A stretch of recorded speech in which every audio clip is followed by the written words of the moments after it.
یہ جو ایران اور عمان کے درمیان ایک فریم ورک یا معاہدے کے اوپر کام ہو رہا ہے، دونوں طرف سے جو گفتگو سامنے آ رہی ہے اس سے ایسا ہی لگتا ہے کہ یہ بالکل حتمی مراحل میں داخل ہو چکا ہے۔ یہ بنیادی طور پہ کہا جا رہا ہے کہ 60 دن کا ایک عارضی انتظام ہوگا، لیکن پھر اس کو آگے بڑھایا جائے گا۔ آپ کی نظر میں اگر یہ طے ہو جاتا ہے تو اس پہ مکمل اتفاق رائے امریکہ کی طرف سے بھی ہوگا، کیونکہ یہ دونوں کے درمیان جنگ بندی کا ایک اہم نقطہ تھا، اور پھر دیگر جو خلیجی ریاستیں ہیں ان کا بھی اتفاق رائے اس میں شامل ہوگا؟ جی میں سمجھتا ہوں یہ جو آج آئی ہیں لیٹسٹ وہ بڑی حوصلہ افزا ہیں۔ سے لگتا ہے کہ جیسے آپ نے خود بھی اشارہ کیا ہے کہ ایران اور عمان کے درمیان 60 دن کے لیے جو ہے وہ عمان اسٹریٹ آف ہرمز کو مینجمنٹ اس کا بندوبست کے لیے کوئی معاہدہ جو ہے وہ طے پا جائے گا جلدی ہی۔ اس پہ کافی پیش رفت ہو چکی ہے، اور یہ بھی بتایا گیا ہے کہ اس کے اسینشیل فیچر یہ ہوگا کہ جو ایک روٹ ہے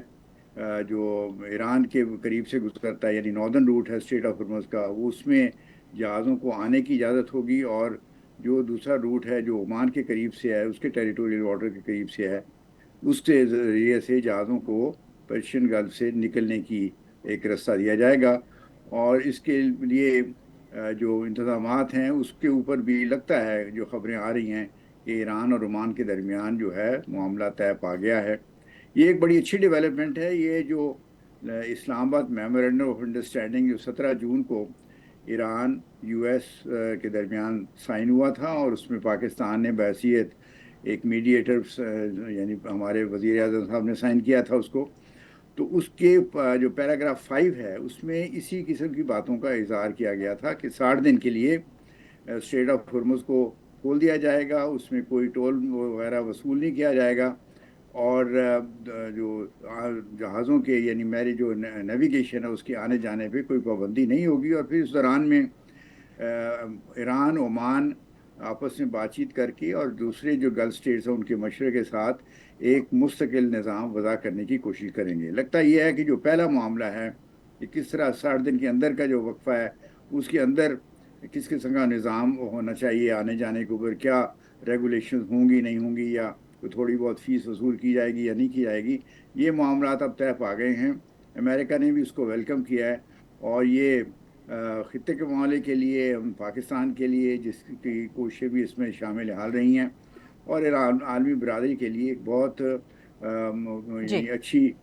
پیش رفت ہوئی ہے۔ اور توقع کی جانی چاہیے کہ اگر یہ معاملہ ہو گیا درست، اور اس کے ساتھ ساتھ امریکن نیول جو بلاکیڈ انہوں نے ایران کے خلاف کیا ہوا ہے وہ بھی لفٹ کر دیا گیا، جیسے کہ اسلام آباد میمورنڈم آف انڈرسٹینڈنگ میں اس کی پروویژن ہے، اور اسی طرح اب ایران کی ڈیمانڈ بھی ہے۔ تو پھر جو میمورنڈم آف انڈرسٹینڈنگ کی دوسری شقیں جو ہیں ان کے اوپر گفتگو جی۔ شروع ہو سکے گی، اور اس طرح سے معاملہ یہ ڈی ایسکلیٹ ہو کے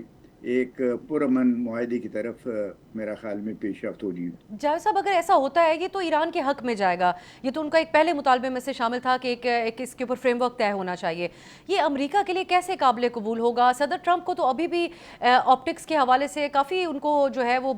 سوالات کا سامنا ہے، سو یہاں سے فیس وصولی کی بات تو ابھی تک طے نہیں ہوئی۔ اگر وہ نہیں بھی ہوتا تو جس قسم کا ایک انتظامی کنٹرول آفیشلی ایران کے پاس ہوگا، پھر اس قسم کی بھی باتیں ہو رہی ہیں کہ ان کی جہازوں کی آمد و رفت ہو یا پھر ان کی غیر معمولی نگرانی، تو اثر و رسوخ تو تہران کا بڑھ جائے گا خطے میں۔ یہ امریکہ اور ان کے اتحادیوں کے لیے قابل قبول ہوگا یا پھر ایک ٹیمپریری سیٹ اپ کے طور پہ یہ بھی اس کو دیکھا جائے؟ فی الحال تو یہ ٹیمپرری ارینجمنٹ ہوگا، لیکن بحیثیت اگر مجموعی طور پر اب دیکھا جائے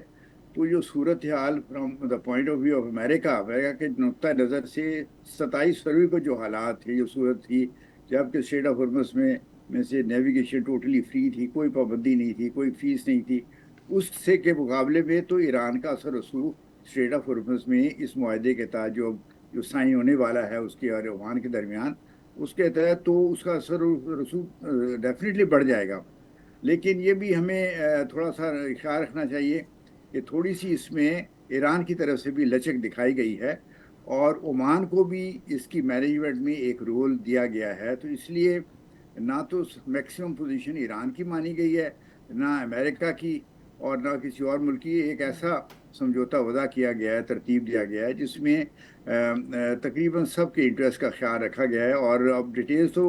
جب آئیں گی تو اچھی طرح پتہ چلے گا. لیکن اس میں لگتا ہے ایران کے بھی صاف ظاہر ہے، چونکہ ایران اس پہ راضی ہو گیا، اور ان کے آپ نے جو ڈپٹی فارن منسٹر کی کاظم غریب آبادی صاحب کی اسٹیٹمنٹ کی طرف اشارہ بھی کیا، اس سے لگتا ہے کہ ایران اور عمان کے درمیان معاہدہ تقریباً طے پا گیا ہے. تو اگر یہ جی صورتحال ہے تو ایران بھی اس سے راضی ہے، عمان بھی خوش ہے،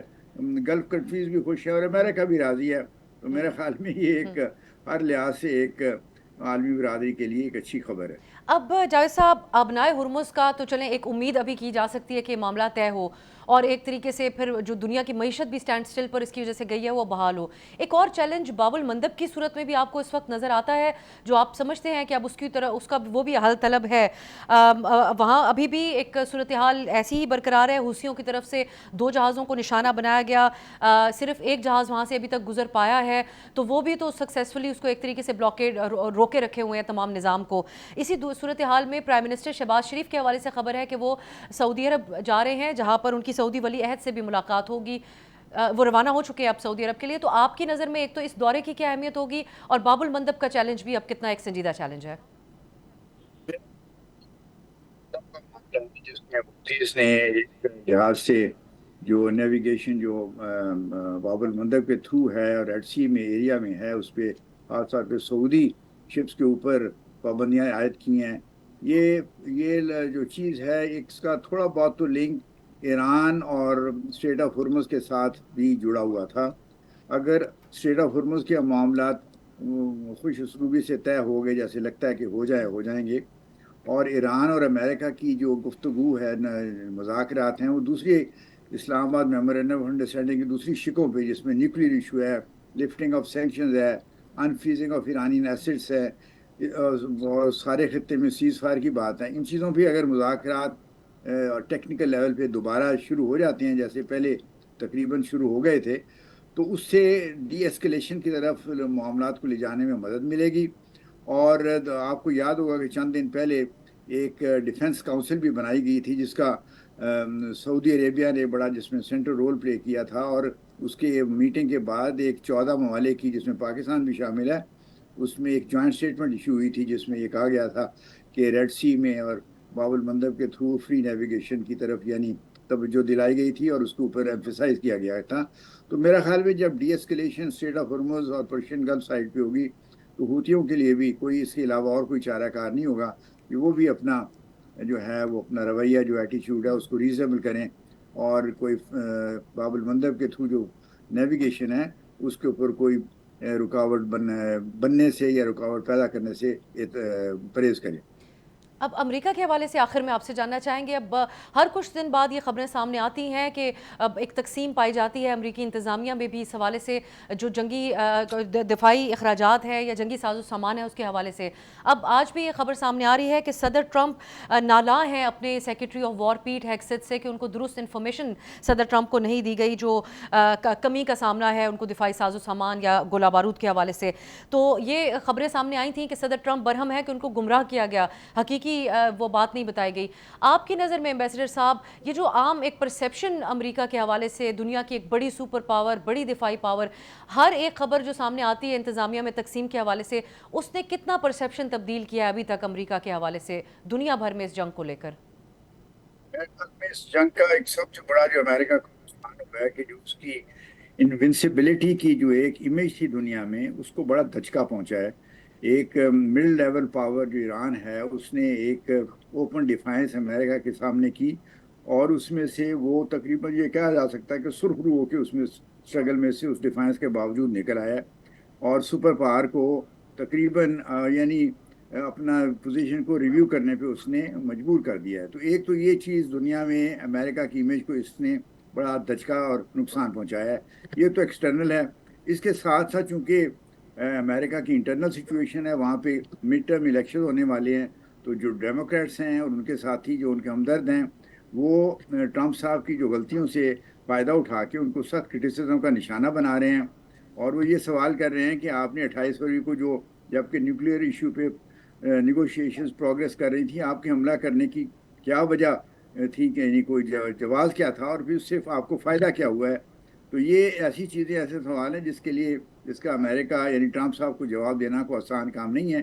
یہ جو خبر آئی ہے کہ انہوں نے پیٹ ہیکسٹ جو ان کے وار سیکٹری ہیں ان کو کوئی ان سے انہوں نے اپنی ناراضگی یا ناخوشی کا اظہار کیا ہے، تو بعد میں نے دیکھا ہے کہ شاید وائٹ ہاؤس کے اسپوکس پرسن نے اس خبر کی تردید کی ہے۔ بہرحال جو کچھ بھی ہو تو وہ ایک انٹرنل ایڈمنسٹریشن کا اپنا معاملہ ہے، اور ہو سکتا ہے کہ ٹرمپ صاحب نے واقعی جو اپنی ناراضگی کا اظہار کیا ہو کہ he was not kept in the picture, لیکن at the end of the day فیصلہ جو 28 فروری کے اٹیک کا تھا وہ انہوں نے کیا تھا، اور خاص طور پہ انہوں نے نتن یاہو جو اسرائیلی پرائم منسٹر ہیں اس کے کہنے پہ اور اس کے ساتھ کنسلٹیشن کے بعد کیا، اور ایک مس کیلکولیشن تھی کیونکہ ان کا خیال تھا کہ اگر ہم ایران کی ٹاپ لیڈرشپ کو ختم کر دیں گے تو وہاں اوپن ریوولٹ ہو جائے گا ایرانی جو پریزیڈنٹ سسٹم آف گورنمنٹ ہے، اور وہاں پہ ایک ایسی حکومت آ جائے گی جو امریکہ اور اسرائیل کی دوست ہوگی۔ وہ ان کی سخت سیریس مس کیلکولیشن ثابت ہوئی، جس کی وجہ سے ان کو اور ان کی پوزیشن امریکہ کی پوزیشن کو دنیا میں بہت دھچکا پہنچا۔ سبسکرائب کریں اور بیل دبائیں تاکہ کوئی خبر رہ نہ جائے۔